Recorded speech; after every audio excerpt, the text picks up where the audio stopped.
Je sais pas si vous connaissez le speedrun dans le jeu vidéo, mais c'est une pratique qui consiste généralement à finir un jeu le plus rapidement possible. Les méthodes sont repoussées à l'extrême et les temps s'envoient de plus en plus courts avec une compétition toujours plus rude. Les temps au sommet ont une différence de quelques secondes à peine et si vous imaginez bien que chaque seconde a son importance, les minutes, elles, ont un poids bien différent. L'objectif de tout speedrunner c'est de passer dans la minute d'en dessous. Sur Minecraft, l'un des jeux les plus populaires de tous les temps, donc tout naturellement l'un des jeux les plus speedrunnés de tous les temps, la minute a dépassé est actuellement la 7ème. L'ancienne était la 8ème dépassée par Xylenox il y a quasiment un an. Non, là on est sur une performance qui dépasse déjà de loin l'ancienne, qui était déjà considérée comme une run quasi parfaite. Bon, pour mieux comprendre, il va falloir revenir à la base. Pour ceux qui ne connaissent pas Minecraft, vous apparaissez dans un monde généré aléatoirement, constitué uniquement de cubes appelés blocs que vous pouvez placer ou casser pour fabriquer d'autres cubes plus utiles.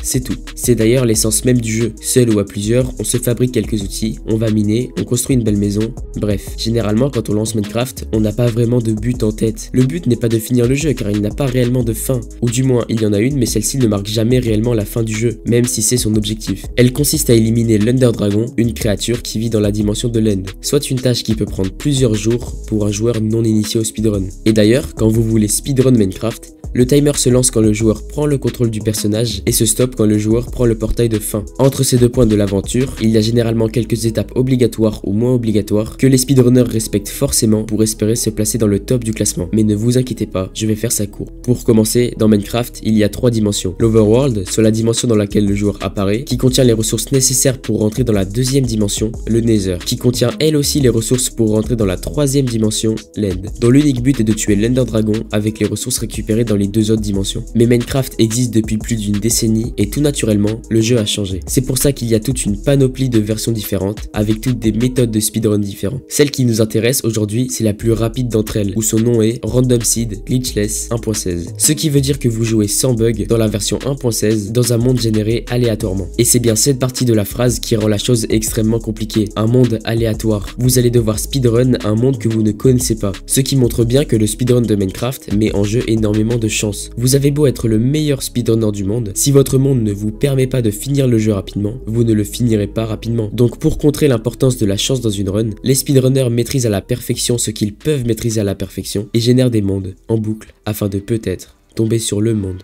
qui leur permettra de performer. Bon, j'arrête la théorie. Si j'écris cette vidéo, ce n'est pas pour rien. C'est une run de Drip qui m'en a donné l'envie. Un speedrunner qui joue en partie classée et qui postait régulièrement des records sur sa chaîne YouTube. Mais ce que je veux vous faire comprendre, c'est qu'il est loin d'être pour autant un inconnu dans le monde du speedrun. Donc c'est parti, analysons la run à l'origine de cette vidéo.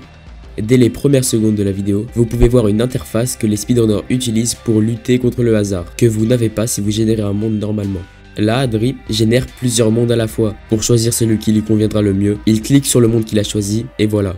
Le speedrunner prend le contrôle du joueur et le timer peut commencer. Le premier objectif est de rejoindre la 2ème dimension, le Nether, le plus rapidement possible. En speedrun, les ressources minimales nécessaires à un speedrunner pour jouer une run convenablement sont du fer, du bois, des blocs et un silex. Et le moyen le plus rapide de réunir ces éléments est de trouver un coffre au trésor, localisable généralement avec une carte, mais que les speedrunners arrivent à trouver en appuyant sur F3 et en interprétant ce petit graphique juste là pour trouver la position d'un coffre. Je vous l'explique brièvement car ce ne sera pas la seule fois que vous le verrez dans la run. La partie orange du graphique repère un certain type de blocs, les coffres, les fours, les générateurs de monstres, etc. Ce que font les speedrunners, c'est qu'ils chargent ce graphique en boucle et regardent dans les directions différentes pour voir dans quelle direction la partie orange sera la plus grande. C'est exactement le même principe qu'un radar. Si la zone orange est suffisamment grande, un coffre se trouve pas loin, donc le runner le localise et le trouve. C'est ce que Drip fait dans sa run pour trouver son coffre et donc obtenir toutes les ressources que je vous ai citées précédemment, voire même certaines qui ne sont pas obligatoires mais qui vont lui faciliter la suite de la run. Il va donc crafter tout ce dont il a besoin pour enfin se rendre dans le Nether grâce à un portail du Nether. Pour un joueur non speedrunner, la méthode utilisée pour fabriquer ce portail consiste à miner de l'obsidienne, le résultat d'une fusion entre de l'eau et de la lave, pour en récupérer une dizaine et construire le portail où ils le souhaitent. Mais en speedrun, les speedrunners s'en foutent complètement d'où sera le portail, ils veulent juste un portail. La méthode alors utilisée consiste à prendre directement les sources de lave cachées sous la mer pour les poser et mouler un portail. Le problème étant que la position de la lave n'est jamais vraiment la même, c'est pour ça que les speedrunners s'entraînent, encore et encore, sur tous les patterns de blocs possibles pour toujours s'en sortir une fois dans la run. Ici, Drip fonce dans la mer afin de trouver une faille assez profonde pour qu'elle en contienne de la lave en sonde dessous, ce qu'il trouve très rapidement et fonce mouler un portail. Regardez, je vous assure, ce n'est pas un accéléré. Surtout que le pattern de bloc sur lequel il est tombé est loin d'être le plus simple. Et voilà, Drip se retrouve 1 minute et 18 secondes après la création du monde, dans la 2ème dimension, le Nether. Le Nether, c'est littéralement une représentation de l'enfer dans Minecraft. Que ce soit visuellement déjà, ça saute aux yeux, mais aussi car c'est une dimension remplie d'ennemis puissants, de fosses, de lacs de lave infinis, avec aucun moyen de vous éteindre si vous êtes enflammé, puisqu'il y est impossible de poser de l'eau. C'est donc la dimension la plus compliquée, et c'est pourtant là que la majorité de la run va se dérouler. Ici, le but sera de récolter les éléments nécessaires pour la troisième dimension, l'End, qui est aussi accessible par un portail d'ailleurs. On trouve dans le Nether les deux principales structures qui contiennent les deux éléments qui forment la clé pour le portail de l'End, qu'on va appeler yeux de l'Ender. Les bastions, qui contiennent toutes les principales ressources pour terrasser le dragon, mais surtout les perles de l'Ender, qui sont d'abord d'excellents moyens de déplacement, car elles permettent aux joueurs qui la lancent de se téléporter à l'endroit où atterrit la perle, mais sont aussi un des deux éléments qui permettent la fabrication des yeux de l'Ender. Pour le deuxième élément donc, ce sont des bâtons de Blaze, qui se trouvent dans une forteresse. Dans une partie classique de Minecraft, le joueur doit généralement faire une longue randonnée pour tomber sur l'une des deux structures. Ici, Drip apparaît juste à côté d'un bastion. Pour un joueur non initié au speedrun, cela peut s'apparenter comme quelque chose d'extrêmement chanceux. Oui, mais non. Oui, car dans un speedrun, apparaître à côté d'un bastion est excellent, certes, mais cette run est un record du monde. Et les records du monde ont généralement les deux structures présentes dès l'entrée du Nether. Bref, c'est pas l'idéal à vrai dire. On ne peut pas douter à ce moment de la run ce qui va arriver après. Drip se dirige donc vers son bastion, mais il en existe plusieurs types, donc il identifie directement de quel type de bastion il s'agit et procède comme à son entraînement. Ce qui rend le bastion une structure dans laquelle il est très difficile de le parcourir à son aise, c'est avant tout à cause des piglins. Ce sont des créatures qui adorent l'or, donc si vous en avez pas ou si vous volez le leur, ils vous attaquent. Mais si vous leur en donnez, ils peuvent vous donner des objets. Et parmi ces objets se trouvent des perles de l'Ender. Donc Drip fonce au cœur du bastion, il casse de l'or pour énerver tous les piglins aux alentours et il leur permet de le rejoindre. Pour ensuite tous les mettre au même endroit et prier pour avoir de bons échanges. Et malgré le fait que son bastion n'est pas des plus agréables à jouer, il obtient bel et bien tous les échanges dont il avait besoin. Fil, obsidienne, potion de résistance aux flammes. Et quelques autres items qui lui permettront de jouer la run plus tranquillement. Mais surtout beaucoup d'Ender Pearl. Drip peut donc quitter le bastion seulement une minute après y être entré et par la même occasion rejoindre la forteresse. Ou du moins la trouver, car je vous rappelle qu'il ne l'a toujours pas. Sauf qu'avec un petit coup d'œil, la forteresse apparaît dans un coin de son écran. Il l'a vue. Il boit donc une potion de résistance aux flammes, lance des Ender Pearls et bim, il est déjà dedans. L'objectif ici sera de tuer des Blazes pour récupérer notre deuxième ingrédient, des Blaze Rods. Les Blazes apparaissent un peu partout aléatoirement dans la forteresse, mais plus particulièrement là où il y a de petites cages qui les font apparaître sans notion d'aléatoire. Mais les Blazes se génèrent par salve d'apparition, donc, en attendant, les speedrunners ont pour but de localiser le portail de la troisième dimension, qui ne se trouve pas dans le Nether, mais bien dans le monde normal. Drip construit donc un portail du Nether, et grâce à un logiciel, il réussit à trouver la position exacte du portail.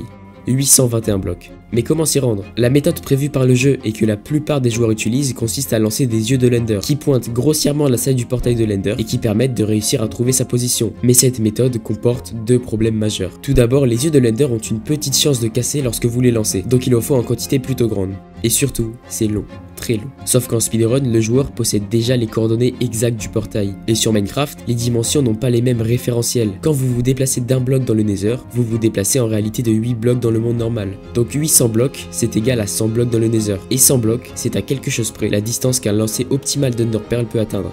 Donc nous y sommes. Drip reprend ses yeux de l'Ender, repart dans le Nether, récupère l'unique Blaze Rod qui lui manquait, lance son Ender Pearl, construit son portail, et ça y est, il est dedans. A noter que le chat Twitch a commencé à s'enflammer plus sérieusement, vu que cette run bat déjà des records. Dès qu'il apparaît dans la structure où se trouve le portail, il ne perd pas de temps. Il utilise la même technique qu'au tout début de la run, pour cette fois-ci localiser le générateur de monstres présent dans la salle du portail, donc indirectement la salle du portail. Dès qu'il a sa direction, il fonce et la trouve assez facilement. Alors il saute dans la lave, pose les 12 yeux nécessaires et rentre enfin dans la troisième dimension, l'End. L'unique objectif ici est de tuer l'Under Dragon. Les boss finales dans les jeux vidéo sont assez souvent loin d'être le moment le plus dur d'un speedrun. C'est même généralement l'inverse. Le moment où la run est déjà jouée d'avance. Là, c'est loin d'être le cas. Et pour ça, je vais légèrement vous expliquer le mode de fonctionnement de l'Under Dragon. L'Under Dragon obéit à un pattern de points invisible dans le ciel qu'il suit. À la fin de son chemin, il a une chance de se poser qui est définie en fonction du nombre de cristals de régénération présents dans l'End. Si jamais il ne se pose pas, il continue de tourner en l'air. La seule influence que le joueur a sur le dragon et qui est vaguement significative est de se placer loin du centre de l'île. Donc dans un contexte de speedrun, la seule solution qui s'offre à un speedrunner en attendant que le dragon se pose, c'est d'attendre. Et c'est ce qu'il fait. Alors Drip rejoint le plus rapidement possible le centre de l'île, place ce qu'il a besoin de placer, craft ce qu'il a besoin de crafter, s'éloigne et attend.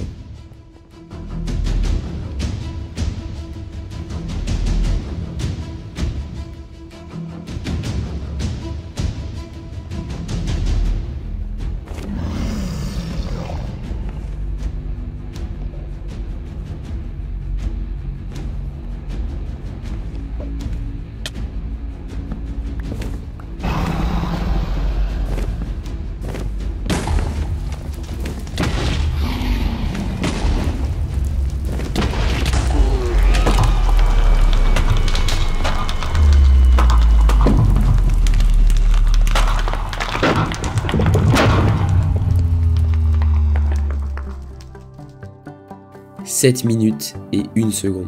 Et je trouve ça complètement fou de me dire qu'il est possible de finir un jeu très compliqué dans un monde inconnu en 7 minutes et 1 seconde. Surtout qu'à 2 secondes près, la nouvelle et sûrement la dernière barrière atteignable humainement, celle des 7 minutes, aurait été franchie. Vous avez peut-être remarqué que le chat de Drip ne parlait pas du tout au début de la run. Ce n'est pas parce qu'il y a personne sur ses lives, c'est simplement qu'il venait de lancer son live et qu'il s'est chauffé en faisant des runs, ce qui rend cette run très impressionnante. Mais ce qui est fou, c'est que c'est très impressionnant évidemment, mais pas inatteignable. Alors un niveau comme Drip, je vous l'accorde, c'est quasiment inatteignable, mais le speedrun Minecraft, c'est largement possible. Si vous allez sur YouTube et que vous cherchez des tutos speedrun Minecraft, il y en aura toute une panoplie, des passionnés qui prennent de leur temps pour vous expliquer mieux que personne les moindres détails de la run. Alors j'essayerai, en live, sur Twitch. N'hésitez pas à passer et à essayer aussi, je vous assure, ça a l'air sympa. Cette vidéo est ma toute première vidéo sur YouTube, donc si celle-ci vous a plu, n'hésitez pas à me soutenir en vous abonnant, c'est le meilleur moyen de le faire. En attendant, moi je vous dis à très vite pour de nouvelles vidéos sur le jeu vidéo.